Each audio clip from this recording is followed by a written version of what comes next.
Good morning. We're here bright and early in Morningside Heights. What is your name? My drag name or my human person Drag name? name. My drag name is Jupiter Doll. What are your pronouns in and out of drag? In drag, anything, as long as it's said with respect, and even if it's not. Out of drag, he, him. How did you get your drag name? I was really into space when I started drag. I was a teenager, and at the time, my drag mother had also had the last name Doll, so that kind of carried down with me, and I kept it even when she changed hers. What's your current age and how long you've been doing drag? You said since you're a teenager. Yeah, since I was a teenager, so I'm 23 now. I've been doing drag since I was 16. It's like seven years in November. Work. Yeah. Where'd you grow up?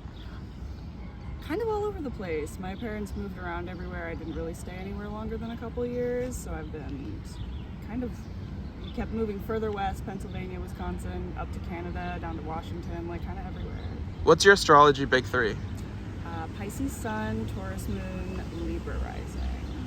Who's inspired you most in your drag career? Honestly, my mother, Charlotte Harlot. I would not be still doing drag without her. What's been your favorite city or borough to perform in?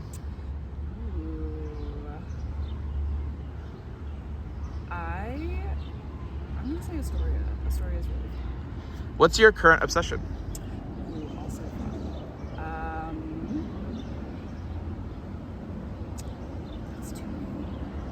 I'm like, I have too many. Do you have like a show or oh my an activity God. you're currently? I have been slowly getting through the little Bridgerton spinoff, Queen Charlotte. I love how it combines like fake period accuracy with like the kind of drama you get in like fan fiction. I've never seen Bridgerton. I always get it confused with The Crown. I always never know which one's which.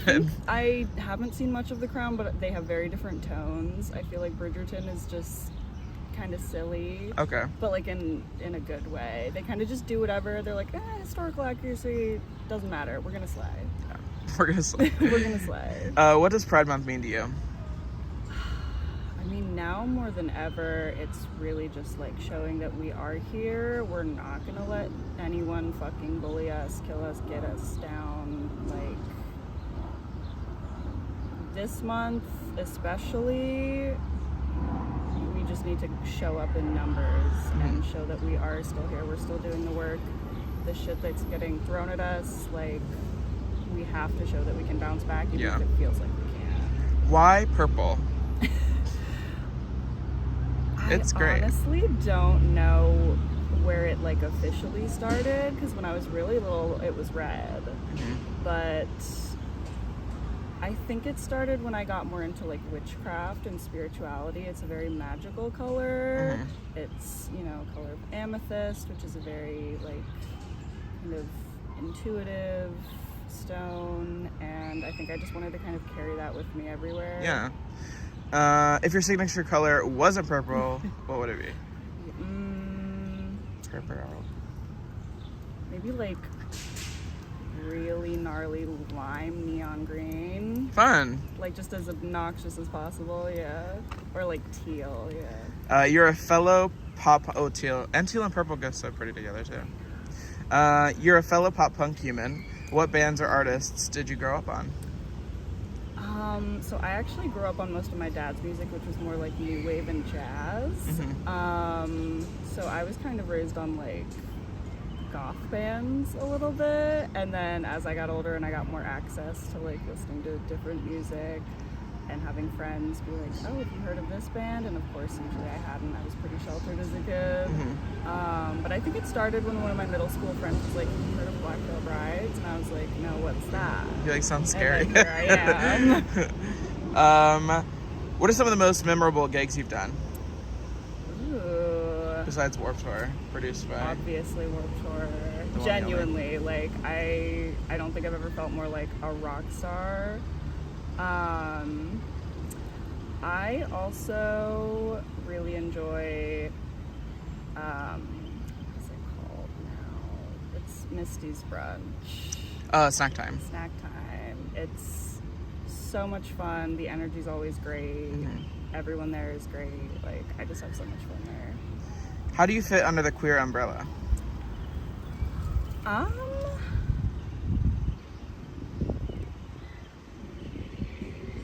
feel like I'm kind of beyond thinking about it too hard. I went through so many labels and identities and stuff that I'm just kind of here. Like, Yeah.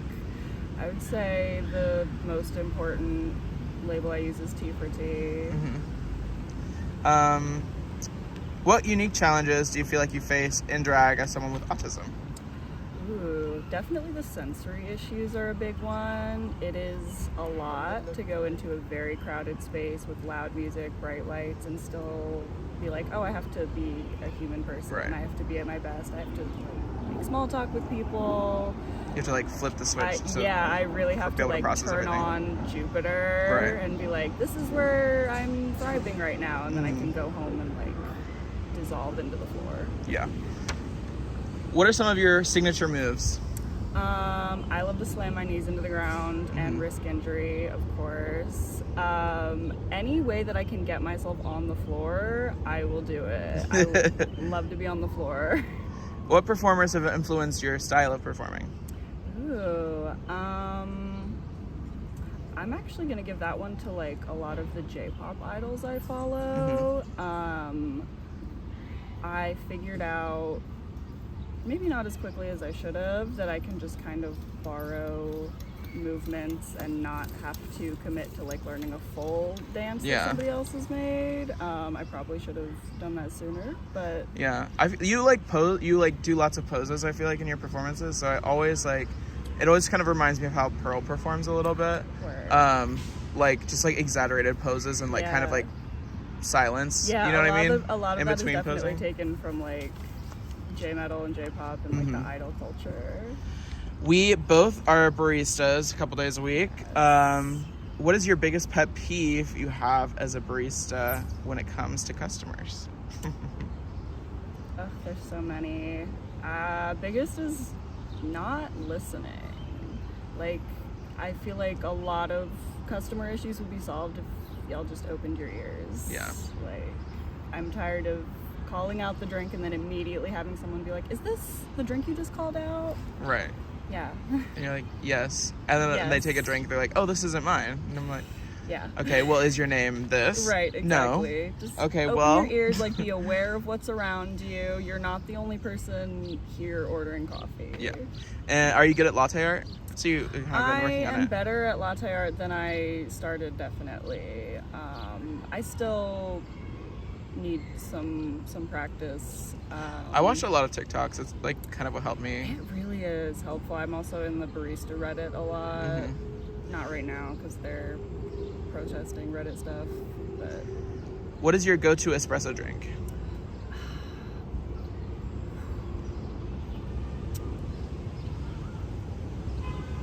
I mean, I'm gay, so I have to go with like ice latte. Iced latte with caramel usually, oat milk.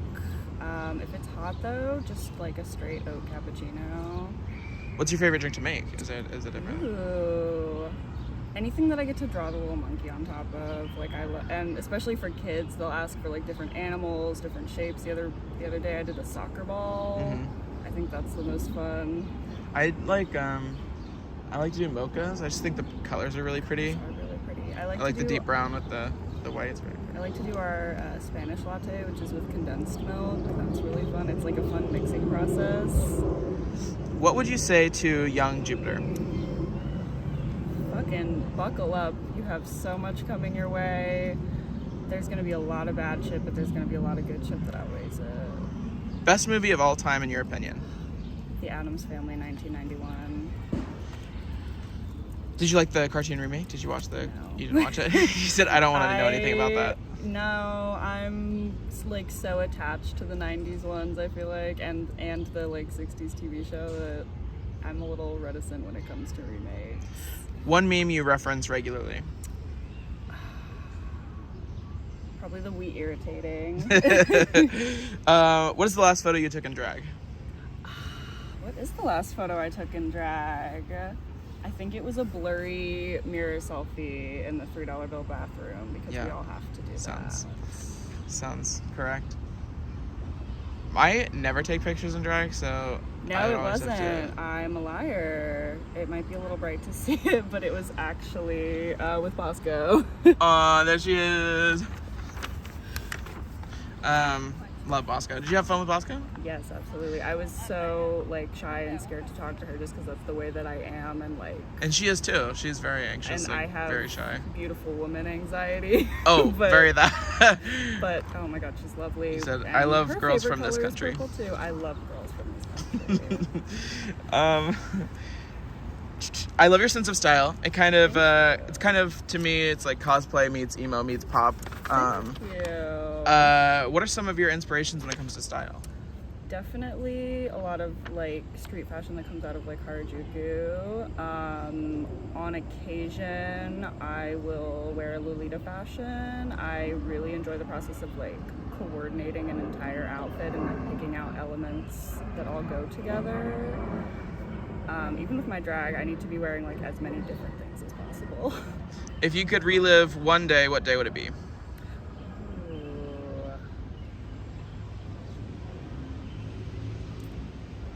Maybe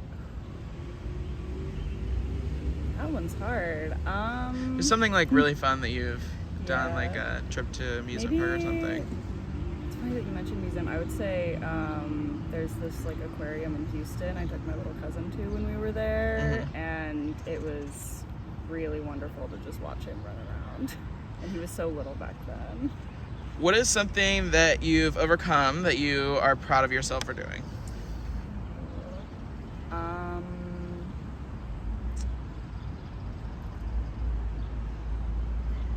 I think I had like a living situation that really taught me how to like self-advocate and really not be as much of a people pleaser as I am kind of like. It's easier to be that.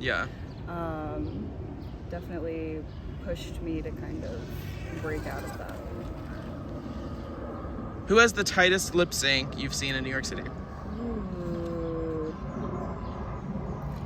Sherry Poppins. Oh yeah, so good.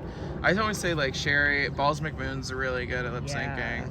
Yeah, I think those two really stick up. Yeah, anyone who can get those like minute little parts of a song that you might not even really fully be aware of the first time you listen. I always think I'm doing that, and then I watch it back and I'm like, I didn't do that.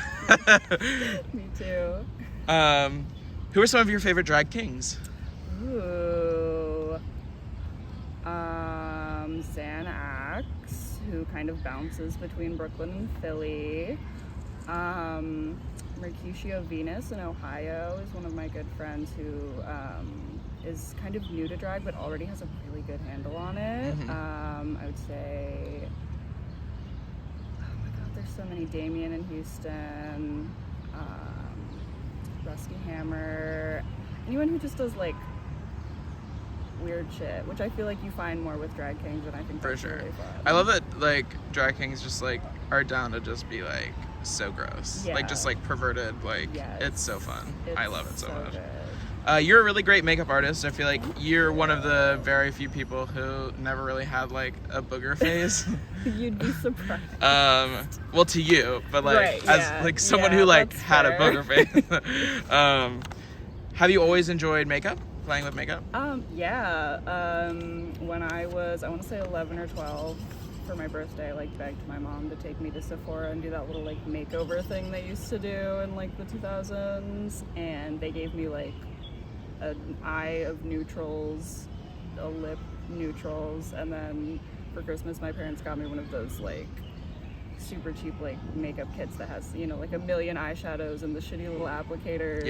And I would wear like a different color eyeshadow every day, but it would be like bright teal with like a dark liner in middle school, and then just doing that over and over. Here we are. What are your top 5 makeup products? Mayron cream paint stick. They are a staple. I don't know where. You have to give them every color. Truly, I don't know where I would be without them. The Hopeless Romantic Blush palette from Glam Goth. It's got all these like bright colors. In the vein of bright colors, the Poison Neon pigments for Makeup a Murder. You could use like a microscopic amount and it gives you so much color. They're so easy to work with, and they glow under UV, so they're really fun.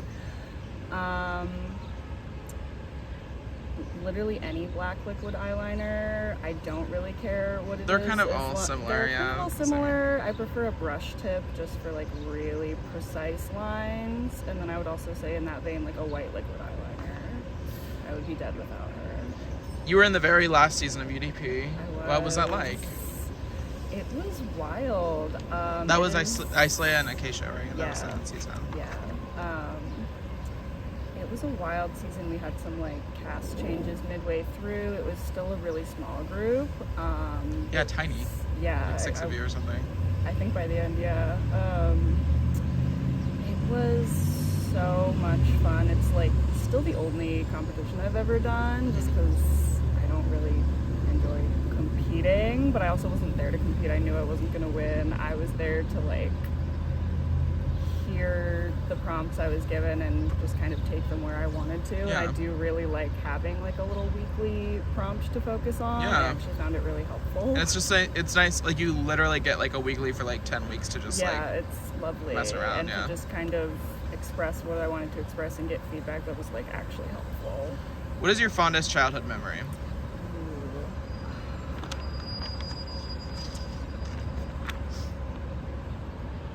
When I lived in Wisconsin, we would go up to Lake Geneva when it like froze over and you could walk on it. And when you're like 5, that's the coolest shit in the world. They would like land the seaplanes on it, and just to stand out on this ice in the middle of like a great lake is crazy when you're that young. What is your favorite cosplay you've done?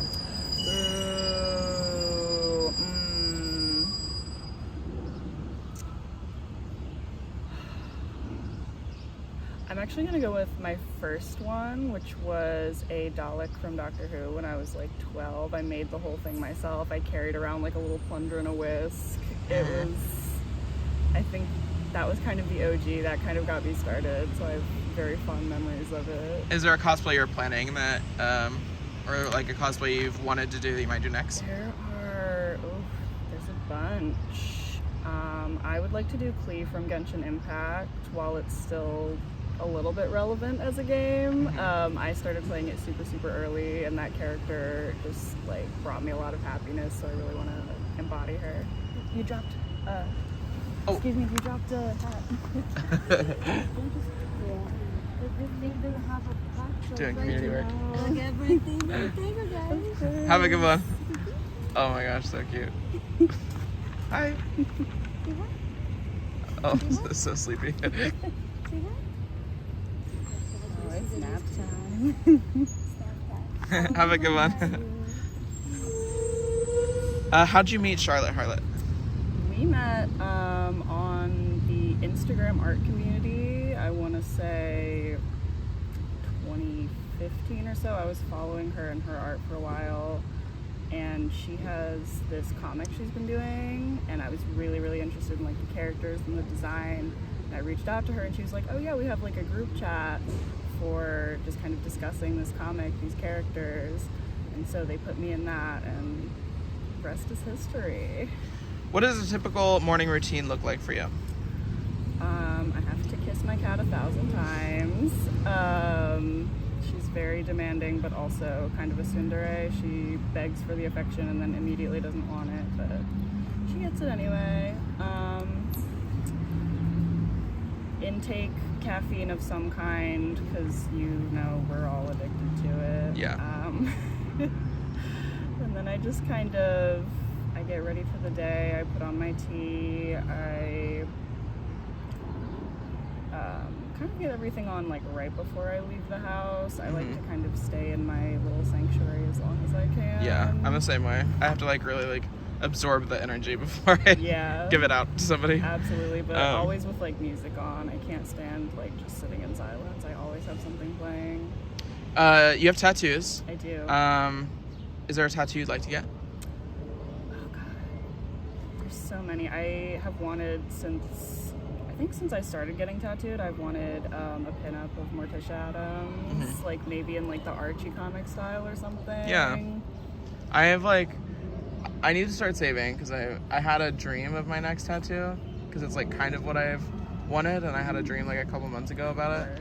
And I was like, okay, so I'm gonna get it. Yeah. And if you had a different drag name, what would it be? Ooh, probably some kind of word or synonym that traces back to purple. I don't know if I would straight up go with like violet, but maybe amethyst or something. And or something like horror related. I think I would try to combine the two. Yeah. Or you could just be like grape. Yeah. Yeah. Honestly, kind of slay. That would kind of work. Favorite scent? Ooh, amber and sandalwood. What is something that recently moved you or excited you?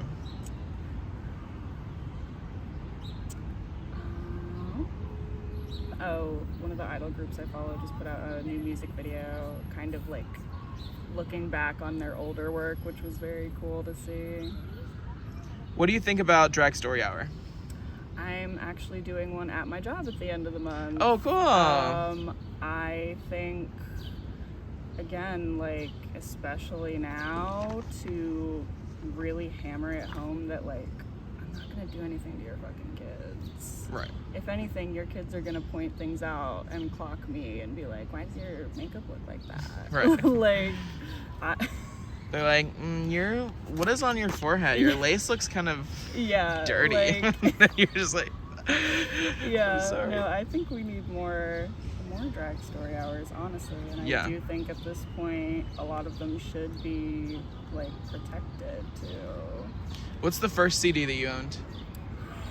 It was a mix my dad made for me, and the variety was insane. I think the first CD I got was the Hilary Duff Metamorphosis album.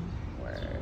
And then my dad made he was very proud of the mixtapes he would make us. I think the first one I got that wasn't a mixtape my dad made was it was either Best of Queen or Ava Gold. If you were a Pokemon gym leader, what type would you be? Ghost. Oh, I see. Yeah. You I have like all the ghost Pokemon on my keys. I have all the little ghosts. Oh, do you know what your team would be, or at least your signature Pokemon? My signature would absolutely be Miss Magius. I love her. I would definitely have a Pumpkaboo, preferably shiny because that's the purple one. Yeah. Obviously a Gengar. You have to, yeah. Yeah.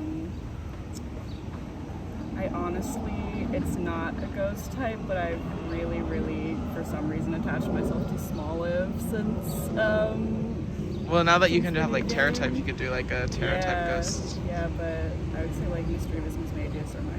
Yeah. Also, like, Decidueye ghost as well. True. Pretty fun. Who is your biggest drag crush? That's so hard. I'm like bisexual and polyamorous. I'm like, I would... Everybody. Everybody. Yeah, no, everybody. That's so hard. You're just like, I just love drag. And I feel like if I say someone's name, then they're gonna be like, oh. Clock in the T. Your hardest night that you've had on stage? The wrong track played. It was the same song, but like a completely different version. I want to say it was the live version, and I was super blindsided because it was a number that I'd actually like rehearsed and had like props for specific moments. Yeah. It kind of went fine anyway, but it was definitely a moment where I was like, oh my god, okay, this is not at all what I was expecting. What show was that at? It was at Zan's Oingo Boingo show. Oh, gotcha. and it was super fun. It was also super not their fault. Right. But just like, it was just like a different version. You're just like, oh. And I was like, what? We're doing this now. But, you know, you cover yourself in blood and take your clothes off, and nobody cares that your words are a little Figure off. it out. Yeah. What do you hope people remember about your drag? I hope that people remember that I'm trying to make space for disabled artists, and not even make space, but just kind of show that we are here despite a lot of the struggles I have with performing and being in big spaces, etc. It is so worth it to me, and I want to show other people who are disabled that you can do it. It's fucking hard, but you can. I have 3 more questions for you. Alright. Any future projects you can share? You said you're doing the drag story hour later this month. Yes. I believe my drag family is planning a little Halloween photo shoot for around October. There's a lot of us, so it'll be hopefully really, really fun. Alright. And then where can we see you during, I forget when this really worked. Where can we see you the rest of Pride? Can you give us the location for the The story story hour? was actually at my work at Monkey Cup on 118th in Manhattan, and then I have another show, I want to say Bushwick area. Don't have a ton of details nailed down, but It'd be like I'll that. post them, you'll see them. That's been like, you know, it's like, I just have been taking it day by day, especially with this. I'm like, I don't know where my next gig is. I'll be somewhere. I have one. There's another Yeah. gig coming. Yeah, you'll see Don't me. know where. And where can everybody follow you? You can follow me at the Jupiter Doll everywhere except Twitter, where it's at the Jupiter Doll with a little underscore at the end. Awesome. Love chatting with you. Love to get to see you. So good to see you. Long time no see. Haven't seen you in No. 6 days. But yeah, thank you. Much love. Happy Pride. Happy Pride. Stay spooky.